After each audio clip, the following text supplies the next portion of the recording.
Менде мындай китептер бар. Жарымы калыптыр. Жарымы калды. Мен буларды $100 50 $200 сатып алган болсом илгери Европада жүргөндө. Булар эми тарыхый китептер да. Булар али орус тилге да которула элек, кыргыз тилге деле которула элек. Мындайча айтканда нейтралдуу геополитикалык же саясий эч кандай кызыкчылыктар жок. Чыныгы окумуштуулар жазганда Кытайлардын жазгандарын көрүп атабыз да, тиги Симатсяндыкын, тиги Бичурун которгон боюнчачы. Алар эми өздөрүнүн Шанюй деп коет, Кытайдын императорлоруна жагыш үчүн. Орустар болсо алардын өздөрүнүн эмеси бар. Булар чыныгы болот. Англисче китептер негизи сапаттуураак болот. Булар чыныгы окумуштуулар, булар сыйлайт, мурда жазылгандарга шилтеме берип, андан кийин булар жазат да. Мына ушундай бир китеп бар, мындай деген. Россия.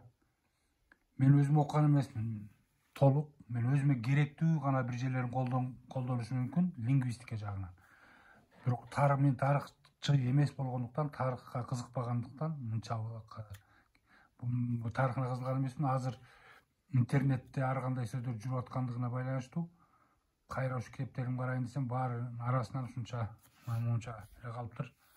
Калгандары ар жерге ар кимге бере берип жок болуп кетиптир да. Эми ушуну ачып карайлычы. Эмне дейт мунун аты? История России, Центральной Азии, Монголии дейт. Биринчи бөлүм дейт. Бул дагы бир топ бөлүмдөн турат окшойт. Ички Евразия, мурда тарыхтан мурдагы Монгол империясына чейинки убак экен могучу. Азыр бизде көп эле Монгол империясынан кийин карап атпайбы? Бул Монгол империясына чейинки илгерки заманы. İçini açıp görüyoruz gana. İçini açıp görsek. Açıp görsek. Mazmunun göreyik. Ne deydi? Prehistory degen tarıktan aldı deydi. 100 mininci жылдан баштап 1000 жылга чейин, bir zamanга чейинки eski taş doğru deydi. Mergençiler, çoğulçular, muz doğru, neolitikalik revolütsiya, биздин заманга чейинки 7 жылдан 3 жылга чейин бронза доору 3000. Ошол убакта дагы скифтерди, гундардын эрасы дейт. Мына ушул жерде кыргыздар болуш бар да негизичи. Ал убакта болгон да. Мен окуган эмесмин, бирок ошол убактардагы батыштагы империялар Түрк империясына келип калды уже, көрдүңбү? 500 жылдан 1200 жылга чейин. Бул эме Чыңгызханга чейинки немелер да. Мабаранахыр, исламдын келиши, анан орустардын келип чыгышы, анан кийин Чыңгызханга келип такалып ошо менен бүткөн да.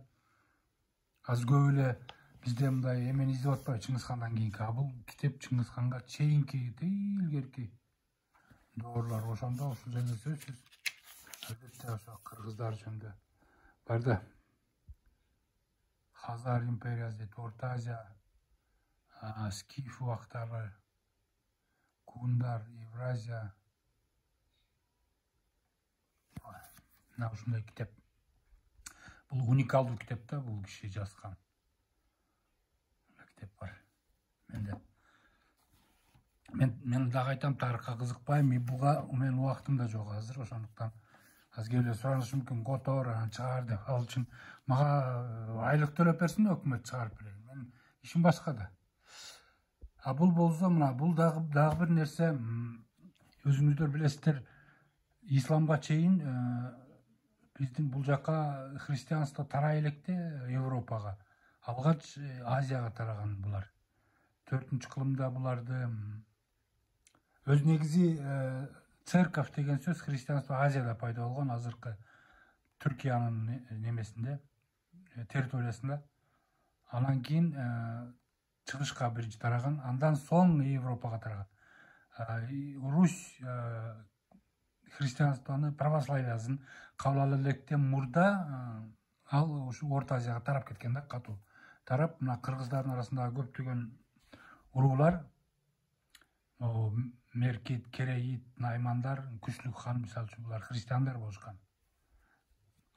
кийинчерээк гана бизде ислам күчөгөнүнө байланыштуу Советтер Союзу андан соң ислам дини көпчүлүк түзгөндүгүнө байланыштуу тарыхты христиандардын катышын мындай четке кагып салганда, бирок тарых болгон соң четке чыгарбай мына ушуларды ушул жерлерди окусаң баягы айтылбаган нерселер бар. Бу жерде эмне деп жазылат?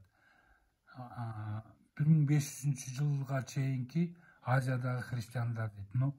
Ян Гильман, Ханс Йоаким Климкет деген немиспи дагы бирөө жазган. Булардын эч кандай саясий кызыкчылыктары жок. Мичиган деген университетте чыккан экен. Болгону жазган да булар. Мына ушул жерде дагы караш керек. Мен мазмунун эле карап коёкчу. Өлмөйт. Сирияда, Палестинага тараганда, Аравиядагы христиан, исламга чейин өзүңөр билесиңер, Аравияда өтө күчтүү христиан эмес жүргөн, таасири. Андан соң Армения, Грузияга келген. Россияга кеч келди да, бизден кийин барды. Анан христианство Персиядагы, Индиядагы, Орто Азиядагы, мына ушул жерде тарыхты караса болот. Ошол жерде жазылып турат. Нестариандын кеңелиши, Трансокеания, Батыш Түркестан, Түштүк жибек жолу, Түндүк жибек жолу, Тянь-Шань, анан христианствонун басаңдашы. Мына ошо бизде азыр жүргөн көптөгөн кыргыздардын чоң аталары ушул христианга ишенгендери көп болгон. Мына дагы бирөө бар, мондай өтө чоң китеп, бул дагы эч которулу элек. История христианства в Азии деген. Бул болсо уже монголдон кийин 1500 жылдан бери. Чоң ушул жерде да бар кыргыздын тарыхы. Бул монголдуку. Бул монголдун христиандардын тарыхы. Болду.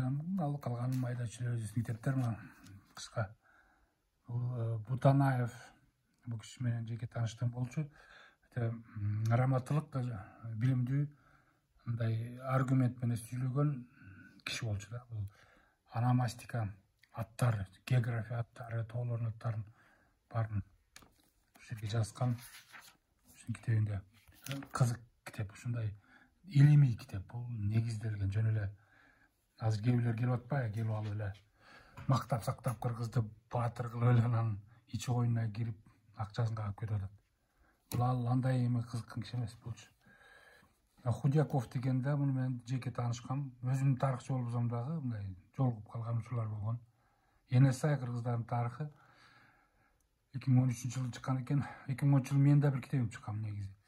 Бул Енесай кыргыздардын тарыхы, бул өз негизи курал жарак тилдеген киши Худяков. Bunun özünчө пикири бар. Бул дагы фактыларга, археологияга негиздеп жазган. Албетте буга кайчы келген пикирлер да бар да, ар кимдики ар кандай. Бул киши болсо Кожобеков кыргыз каганатынын тарыхы. Муну окуй элекмин мен. Андан соң дагы тил жана иденттүүлүк тарыхый перспективадан караганда деген. Ушундай жана башка китептер көп. Бирок англисче буларды которуш керекпи? Интернетке булар чыкпайт да, буларды. Чыкса дагы жана бир төлөп туруп анан киресиң бул китепканага. Кыргызстанда көп университеттерде дагы белгилүү китепканаларга неме жок да. Доступ жок. Анткени алар платный. Акысыз немелердин баары ачыкка чыккандарды окуса болот, бирок жабыктарында ушундай китептер бар. Бирок кагаз түрүндөгүсү мен алып